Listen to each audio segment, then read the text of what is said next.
What's up guys? Welcome to Ride the Bean. In a recent video we introduced you to another friend of ours, Grant.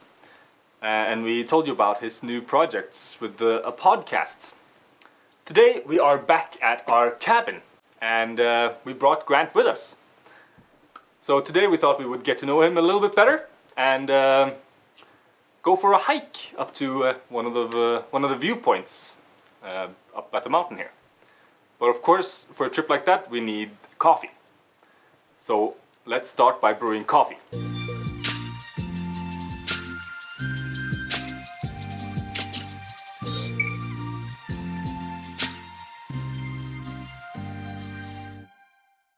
We have chosen 3 brewing methods, and Grant will choose which one to use.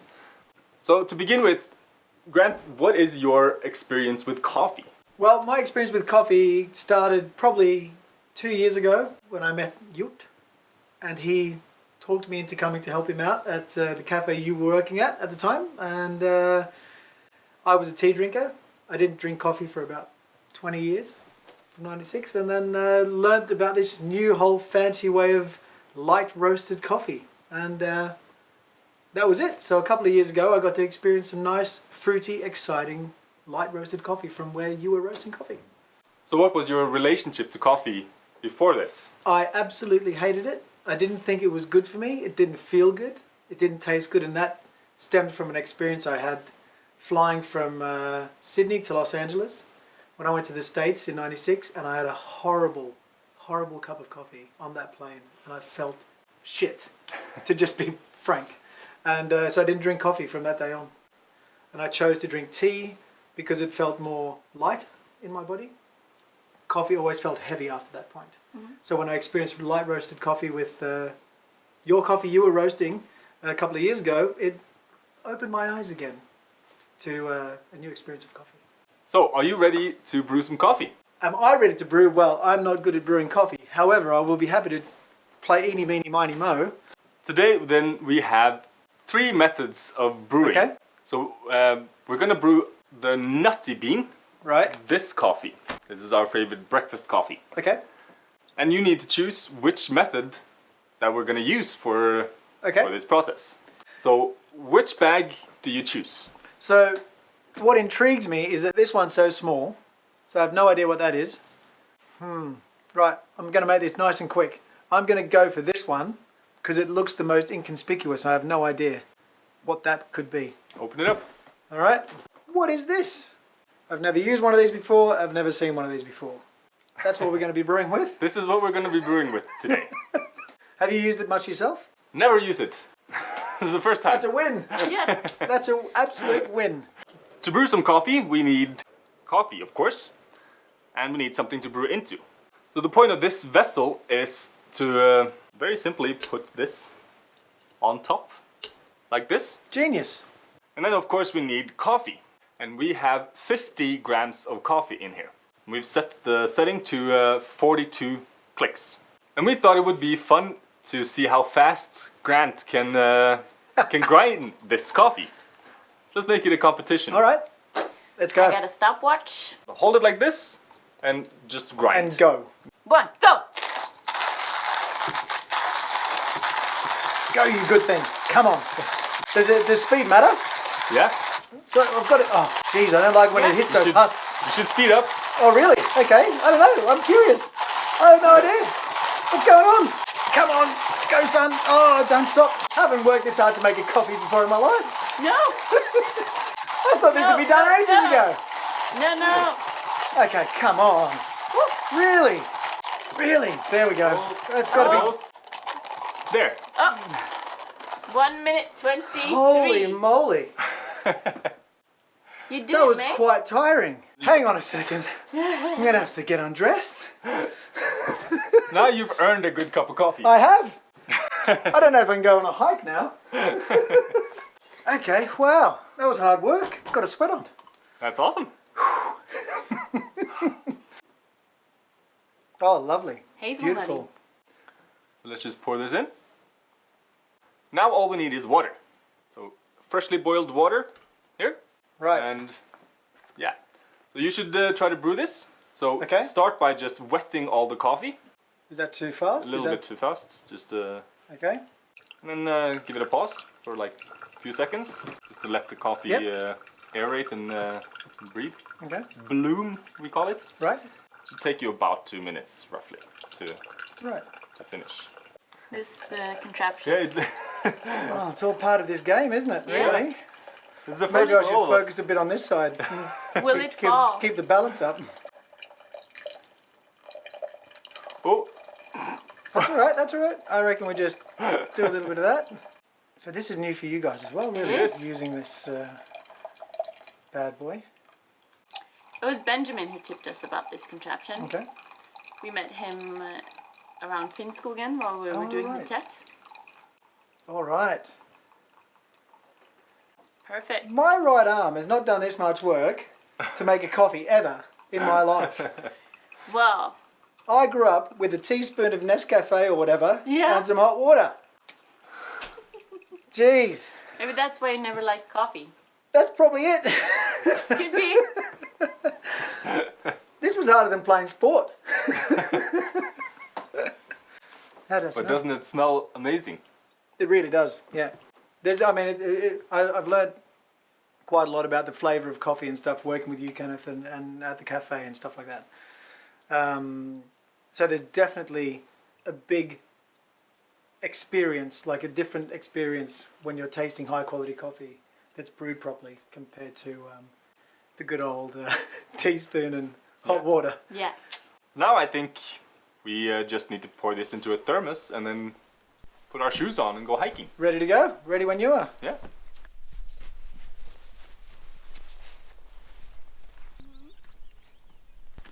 Yes. Nice. Nice. So where are we, Kenneth? Where are we going? So this is now the fence, which is the border between the cabin and the mountain where animals roam. Civilization, wildlife. Yes, Right. exactly. Oh yeah. Woohoo! So right now, it's like small victories going on this walk because it's been quite a long time sick. Yeah? So yeah. What's been up? Well, I have been suffering from gout, old man's disease, and but I've been having it since I was probably around 17 years old because I had a bacterial infection in my kidney when I was younger and lost my right kidney. So had an attack of this at the end of last year, which was probably brought on by overworking, stress, bad eating, bad living routines, and yeah, body just shut down, and yeah, had to lay in bed for about 3 months, 3 months in bed. essentially with my feet up. Yeah, it was horrible. So it's nice just to get out now and feel healthy again. How cool is this? The sun's out for us. Yeah. Yes. So I'm going to take this off because the sun is shining. The sun is shining. That's amazing. It's actually a bit hot now. It actually is a bit hot, so let's strip down. Yeah. Is there anything you wanted to achieve but haven't been able to? That is such a large question because I think I'd like try to achieve a lot of things, but I've probably failed at every hurdle. Every hurdle. Every single one. No, I think yeah, I'm quite a passionate guy, and I think sometimes that goes to my benefit and also my detriment, because I guess especially when I was younger I was quite idealistic about things, and it meant that a lot of my choices were based on how I felt rather than maybe a better, more rational I see. decision. So you know, I've been in positions to probably achieve a lot more, but really struggled with maybe some of my communication and stuff like that. Your communication, yeah. So, and not out of maybe being horrible to people, but maybe I went in a bit hard with my passion, you know, to achieve certain things or stuff, and maybe probably it ended up slowing me down rather than helping me keep developing and growing in those adventures. So What are some of the things that you are most proud of that you've achieved in your life? Again, you guys are asking really difficult questions that I haven't thought about. I think one of the things I'm most proud of was leaping into the restaurant industry with having zero experience, because that was purely based on just enjoyment and enjoying life in that moment. And I'd never worked in a bar or a restaurant before, and kind of found myself in an instant when I got that first gig. So Where was that? that was at Hard Rock Cafe in Penrith in the Lake Districts in the UK. I think I got hired because I had an afro, because I had zero skills, and I could have a good chat and have a laugh. So I think that's why I got hired, and I was hired as a host in the very beginning, and then during the pre-opening training we had, the general manager came up to me and said he thinks I should be in the bar, which I was really shocked at because I'd never poured a drink. I didn't like alcohol, had no idea how to pull a beer, and I went, sure, okay. That's one of those decisions that I guess panned out better than other yeses I've said in my life. Yeah. But and I fell in love straight away because it all made sense to me. I'm getting paid to listen to rock and roll music and meet people. That's perfect. It couldn't get better than that for me, because I was quite social, you know. So You're from Australia. I grew up in Australia. I was born in South Africa and left when I was 6 years old. My mum and dad and my sister, we all moved to Australia. Yeah. My dad always wanted to get out of apartheid. So Do you remember anything from apartheid? me, In South not Africa? really. I can't say that I experienced it really the same way my family would have, but it was there, but I was only 6. I was too busy having fun, thinking about being in nature at my grandfather's house and places like that. So every weekend we'd be doing something, activities and stuff. So I was just enjoying nature for the most part and being a kid. Yeah. After South Africa, you moved to Australia. Yes. And then how did you end up in Norway? Well, a lot happened in between. Traveling, jobs, trying stuff out. And then after my hard rock experience, moved to Edinburgh for a little while, and then ended up in Leeds. I ended up getting a job at TGI Fridays in Leeds. And the very first Norwegian person I ever met ended up being my wife. That's nice. So I had Norway was not on my plans. I didn't care about Norway. My sister knew more about Norway than me because she was a very big fan of Aha growing up. So I knew Aha and the band names because the posters were all over my sister's walls and stuff. But I had no relation to Norway. And Well, so it was a woman who brought me here. as it often is. Speaking of Norway, Yes. this is my favorite place in the whole of Norway. This is what we call the Orange Top. Okay. It's been my sort of go-to hiking point all my life. Yep. My grandmother took me here when I learned how to walk. And this view is one of the best views I can imagine. It's incredible. I haven't been here before. This is amazing. And this is why it's not so bad living in Norway. Mm-hmm. It's absolutely incredible. So where are we going to have this coffee? I'm just curious. That's a good question. We can have it anywhere. Yeah, well, I'm happy to walk a bit further if you guys are. This is lovely. Yeah.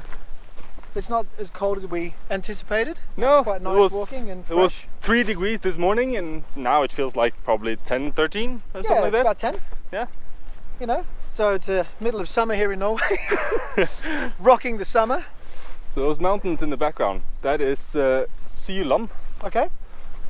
It's a mountain range bordering Norway and Sweden. Yep. Right. So the Swedish border is sort of on the other side of the... That lake. Yeah. Beautiful. Yeah, the nature here in Norway, I mean, it's there's so many things to do. Even though it is a bit cold, of course, coming from, you know, when you compare it to Australia. But at the same time, the summers here are incredible. When it's sunny, Norway's fantastic. It's absolutely incredible. And of course in winter you've got snowboarding, skiing, all the other fun activities you can do, and camping's great in Norway as well. So sit down Yep. over there by the creek. There's snow! Why don't we go and hang out in the snow in summer? Yeah, sure. Yes. How often do you get to do that? Da-da-da! I'm probably going to fall in now.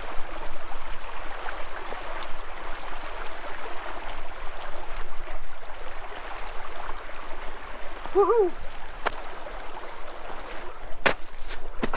Yes, made it. Nice. Yeah, Snowball fights. you can throw it if you want. Jeez, you picked on the girl. You gotta regret it, mister!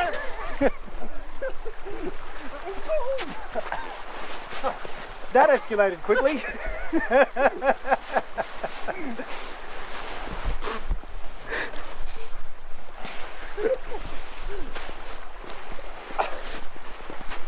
Careful, so I will push you in the water.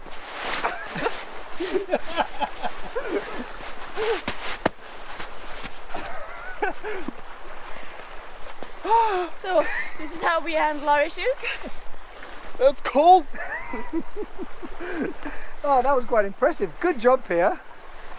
Snuck Fist one bump. in the back there.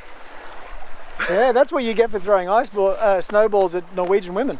There's a lesson Apparently. right Well, you hit me right here with your snowball. So, Well, you didn't have any balls, so I thought I would give you one. look what I found. there. Of course, this is what Norwegians do on mountains, right? Yes. Eat chocolate, drink coffee. Let's see if I got it right, eh? Mm-hmm.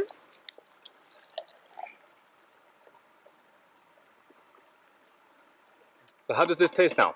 Well, it's just so much smoother. Like, that's the first thing that always hits me. What was that? A mosquito. Goddamn mosquitoes. Normally they don't like me. Well, this one like you. Yeah. Feel Cheers. free to hit me anytime. Coffee friends. Coffee friends. Coffee friend. Yeah, this is awesome. This is really lovely. And you notice more characteristics in these lighter roasted coffees than you would in the dark roasted stuff. You're about to start your own business now, right? With the podcast and your health coaching. I'd really like to, yeah. I really would like to be able to help people with motivation. I really enjoy watching other people develop on their own terms and developing their own skills. It's more about helping people decipher the choices they would like to make for themselves. And if you can give them the tools or the confidence, I think, in themselves to take maybe some smaller steps so the fall isn't as big, where you get disappointed and discouraged from continuing on that journey. I think that's what I'd like to do. Is it more about teaching people how to take care of themselves? Yeah, I think so. And I just enjoy the process of helping people in one way or another achieve their goals. And it doesn't have to be about a health issue. It can be a business goal. It can be just a life goal, finding peace. So I did a couple of courses over the last few years, some life coaching courses and some anatomy courses with through CrossFit. So I've done a few courses. I'm not completely ignorant, but for the most part, a lot of the help comes from my failings, I think, and realizing that we all need to learn how to get up after a fall. What is your biggest failure in life? My biggest failure in life came in 2012. I lost my business, my marriage, and all my money. So that hit pretty hard, and I think that was a wake-up call too. I've always considered myself to be a yes man and very positive and jumping into stuff and whatever. But I think a lot of those yeses came from an insecure place to prove myself to others. After losing everything and really having tough times, the yes, I had to learn the flip side of that yes, which was saying yes to things because you want to say yes and because you see the positive outcome. That's a very different thing. So that was a very big mental change for me. So just having a definition for my yes was very, very cool. A very nice moment in my life, where I didn't have to rely on others then. And I wasn't trying to impress others, which was absolutely something I did growing up. I was very insecure. Many people didn't realize I was insecure because I covered it up quite well. But extremely insecure and just saying yes to either fit in, to be part of a group, to push myself, sure. But the lessons were much harder because those yeses came from an insecure place. The definition of yes for me was a massive turning point. Another joyful moment was halfway through 2012. I called my dear friend in Australia, Liz, and had a 3-hour conversation walking through the woods, crying my eyes out because I felt I lost everything. And something hit me, and I told her I'd call her back. And I went for this walk and decided that I was going to create Grant version 2.0 or 1.2, whichever way you want to look at it. And I did an evaluation of the best bits of my life from 0 to 10, 10 to 20, 20 to 30, and so on, up until the age I was, because I felt I lost myself along the way. So I wanted to choose the best bits of me from those times and then add the maturity of my lessons in life to those things, and it was amazing. That was a big life changer. Yeah. Yeah. What do you think it was that hit you? Knowing that I wouldn't really be able to survive if I kept going the way I was. That was the biggest wake up call. Was all those mistakes I made too made me feel like, holy crap, I haven't been honest with myself, which means I haven't been honest with some people close to me, and I unintentionally probably hurt people through my egotistical choices I made, without reflecting well enough, and that's immaturity, I guess. So I actually went on a little period and called some people close to me and just apologized for stuff. I didn't even necessarily know what I was apologizing for. I just apologized for stuff because I needed to just know that I'd put a bit of effort in to changing the outcome of my friendships, of my way forward, and digging into my truth internally, breaking the facade of being happy all the time, being positive all the time, but it was blocking a lot of the truth inside me, which was pain, suffering, feeling manipulated, feeling lost, feeling weak, feeling insecure, and it came from many different things, you know. Well, there's always a duality there, and it needs to be acknowledged. Exactly. That even through happiness and through yes, there is pain. Yes, but it's a different type of pain, and that's the difference between a negative yes coming from your insecure space and coming from a positive space. If your yes is coming from a positive place, you're already aware that there will be a lesson, and it may hurt a little bit, right? So you go into it with that positivity of knowing, I'll be all right, because I know it might hurt a little bit. So you're a bit more prepared and aware that something might, go wrong. And then it's easy to accept that pain, and it's also then easier to reflect on it and learn beyond that moment. Whereas an insecure yes, you're kind of oblivious to what pain may come. So when it does hit you, it hits you really hard, and you realize that maybe wasn't you, or the plan, or the concept that you really wanted to achieve. And if the only side of yourself that you've shown people is the positive yes man, then being able to acknowledge and discuss the painful sides of it is harder. Yeah, exactly. People quite often get a surprise when I'm talking to friends, and when I tell them that I'm scared to be on stage and that I freeze, and because they're like, you? Because in public with my friends, like close friends, I can be an idiot and I can have fun and I can laugh and I can carry on. But put me on a stage, it's not going to happen. Because for some reason or another, all those opinions of people that don't know me seem to matter more to me. I'm working on that still. That's kind of a challenge with the podcast then, I guess. Huge.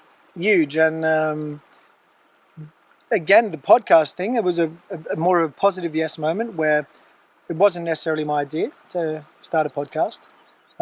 We did a couple of tests about a month ago, and the guys who were filming kind of said, hey, you seems natural for you, so let's do it. Mm. And I kind of said yes, but with a different, positive, a positive yes.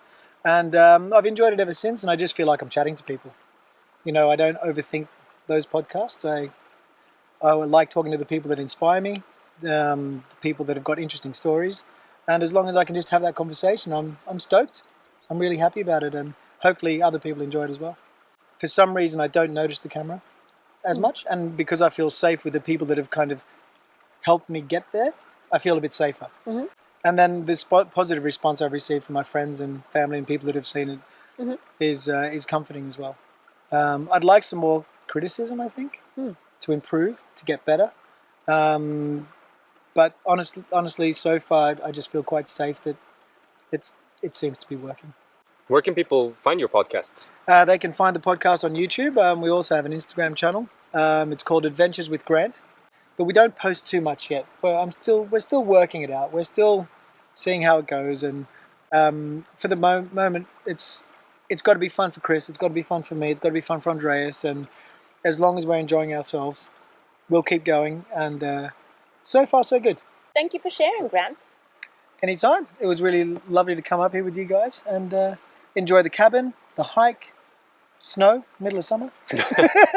You don't get that many places. No, you don't get that everywhere. So it's been lovely.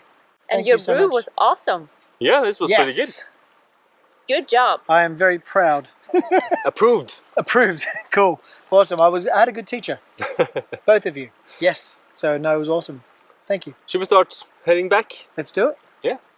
I will follow.